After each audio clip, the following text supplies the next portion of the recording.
zuhur, ba'diyah zuhur, tasawuf awal, tasawuf akhir, qabliyah asar, salat asar, tasawuf awal, tasawuf akhir, qabliyah maghrib, salat maghrib, ba'diyah maghrib, tasawuf awal, tasawuf akhir, qabliyah isya, salat isya, ba'diyah isya, tasawuf awal, tasawuf akhir, bangun malam, salat sunat wudu, salat sunat taubat, salat sunat hajat, salat sunat tahajud, salat sunat witir.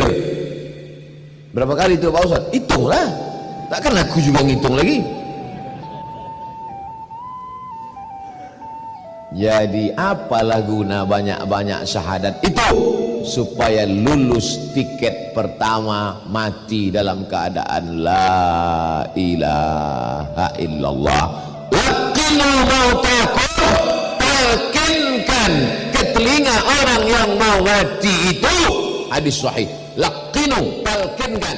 Talkin ada dua.